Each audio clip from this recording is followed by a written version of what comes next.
Day from with the press briefing of the spokesman for the general headquarters of the Armed Forces of Ukraine, Vladyslav Seleznyov, and then we'll have on Skype the spokesman for the anti-terrorist operation,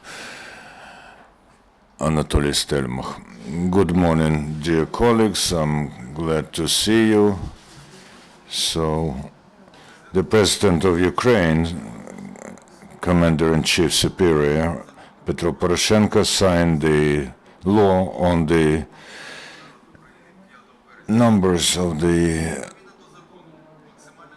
Armed Forces of Ukraine that was adopted by the Parliament on the 5th of March. According to the law, the maximum number of the Armed Forces of Ukraine is 250,000 people, including 204,000 military personnel. During the special period, the number of armed forces will increase by the number of personnel called up for the military service, according to the decrees of the President on mobilization. Previously, the number of the people in the Armed Forces of Ukraine was within the limits of 184,000 people. However,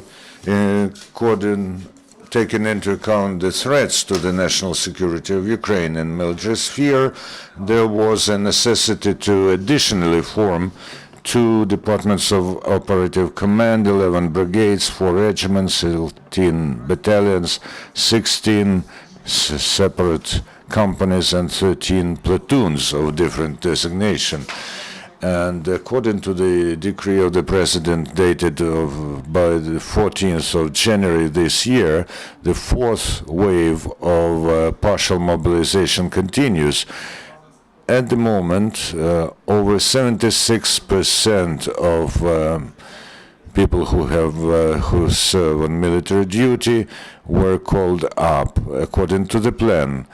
Every 8 military servicemen called up during the 4th stage of mobilization is a volunteer.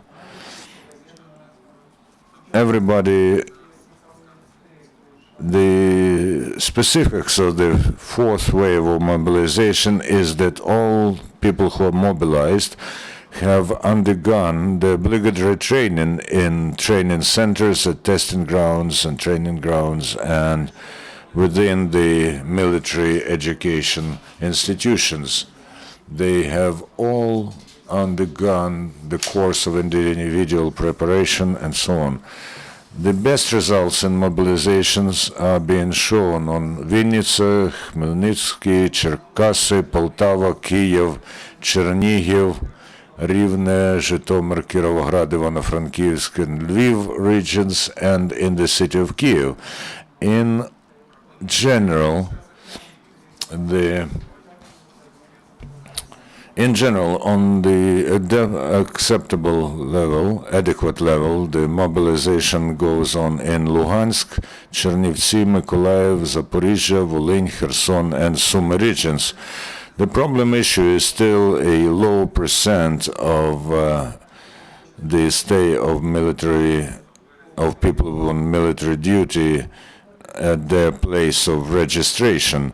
This is, of course, due to the natural migration processes, but also because of the fact that some citizens do not observe the rules of military registration. The demobilized people, the demobilized military personnel receive benefits, ranks, and special status, also material help and treatment provided for by the current legislation of Ukraine. At the moment, the status of participants in combat actions was received by 16,177 military personnel and workers of the Armed Forces of Ukraine, participants in the anti-terrorist operation. In order to treat and rehabilitate the warriors, the Ministry of Defense has got for temporary use the trade union treatment institutions.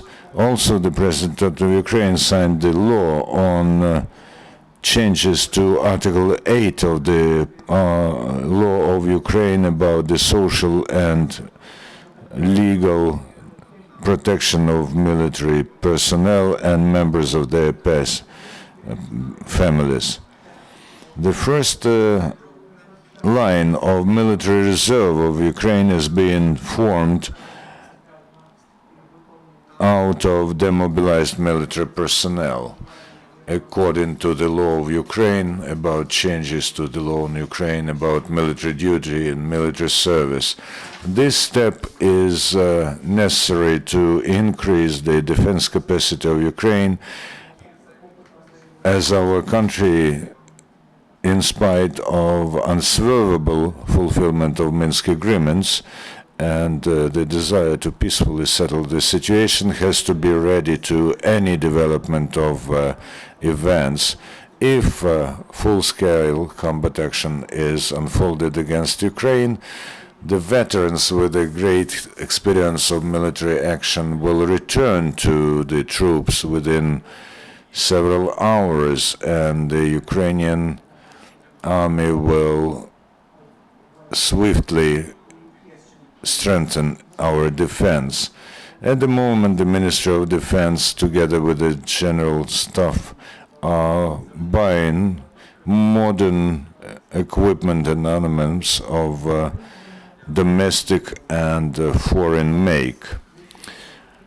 Over the last week, the repairs and restoration teams of the Armed Forces of Ukraine in the zone of anti-terrorist operation have returned to the fulfillment of combat tasks 247 units of military technology and equipment and vehicles, besides 119 units of transportation vehicles and 6 armored vehicles MTLB-AT were returned to the forces. So these are the brief information on the activity of the Armed Forces of Ukraine over the recent days, and now the word goes to Lieutenant Colonel Anatoliy Stelmakh, who will tell you about the events in the zone of anti-terrorist operation. So what has happened overnight in the anti-terrorist operation zone? Overnight, the number of shellings of the positions of anti-terrorist operation forces from the side of Russian and terrorist groups has somewhat decreased. At the same time, militants do continue to inflict fire blows from heavy artillery weapons in Donetsk sector at 8:45 p.m. The criminals have fired from 120mm mortars at our positions in the vicinity of Slavne. Also, from small firearms and grenade launchers, they have shelled and fired at Piski. In Mariupol sector, the bandit formations have also used 120mm mortars, and from 5 to 11 p.m. until almost 1 a.m. they have been inflicting blows on Shirokine. In Luhansk region, they have fired from small firearms at our stronghold in the vicinity of Sokol.